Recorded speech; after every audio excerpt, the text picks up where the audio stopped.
Welcome to this explainer. Okay, let's set a scene that I'm guessing is going to feel a little too familiar. Picture this. It's 2 a.m.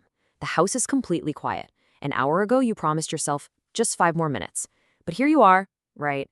The screen is just illuminating your face in the dark, and you're still endlessly scrolling through TikTok, Instagram, YouTube Shorts, whatever your poison is. It's like your thumb has completely developed a mind of its own. You're absolutely exhausted, but you just kind of can't stop.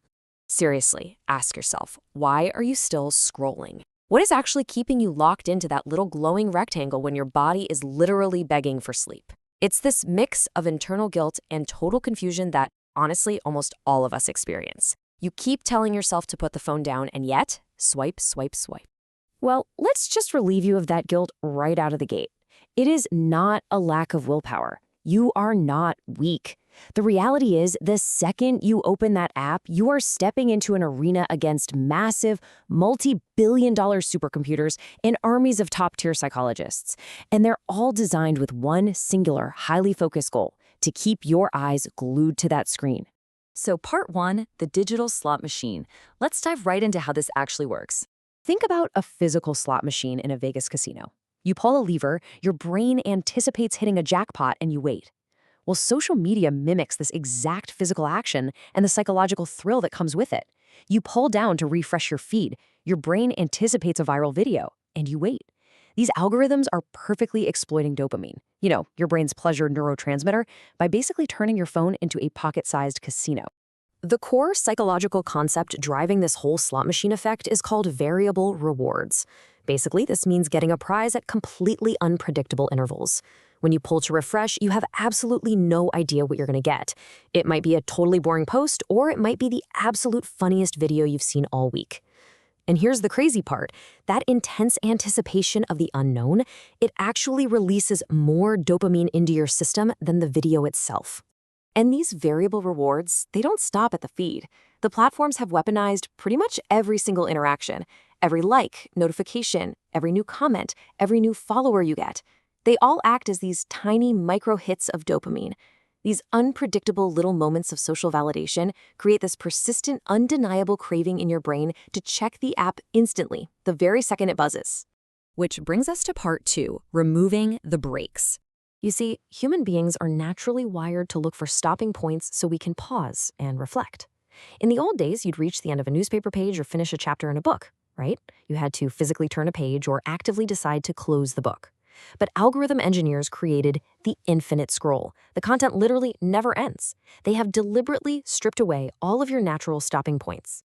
It creates this invisible trap known as the architecture of no friction. Walk through it with me real quick. 1, you're nearing the end of a video. 2, before you can even think, autoplay kicks in. 3, the very next compelling video loads instantly.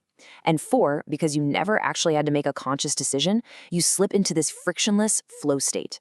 You lose all track of time, and suddenly, hours have just vanished. Moving on to part 3, weaponizing FOMO and outrage. This all starts with a pretty basic reality. Social media is a highlight reel. You are only ever seeing the absolute best parts of other people's lives. The stunning vacations, the amazing new jobs, the picture-perfect marriages. Your brain gets tricked into comparing your average, everyday, sometimes mundane life against these heavily curated, flawless highlights. And the crucial point here is that this constant comparison isn't an accident. It engineers jealousy and creates a really toxic feedback loop. You start feeling low self-esteem and anxiety from constantly comparing yourself, which triggers a massive fear of missing out, or FOMO. And to fight off that terrible feeling of being left behind, ironically enough, you feel completely compelled to stay logged in. You end up feeding the exact anxiety you're desperately trying to escape. But FOMO isn't the only emotion they play on. Psychology shows us that negative emotions, specifically anger, generate the fastest and highest engagement. And remember, these algorithms, they do not care about truth. They only crave engagement. So controversial, polarizing content gets artificially amplified to keep people riled up and commenting. This rapidly forms echo chambers, where you only see views you already agree with, which pushes beliefs to the extreme and leaves you increasingly angry at anyone who disagrees. And that anger emotionally anchors you right to the platform. All right, part 4, you are the asset. I want to let this reality sink in for just a second. If you are not paying for the product, you are the product. This is the fundamental business model of the internet. The entire system we've just been unpacking, it all exists for one very specific reason: monetizing your attention. We really need to shatter the illusion right now. You are not the user being served by these platforms. Actually, scratch that. You are the harvested asset. Your time, your attention, your behavioral data, that is the actual product being packaged up. The real customers? Those are the advertisers who are paying billions of dollars to buy your data and your attention. It's a direct, honestly chilling correlation. The more addictive they make the app, using those variable rewards and infinite scrolls, the more minutes you spend scrolling. The more hours you spend scrolling, the more highly targeted ads they can feed you.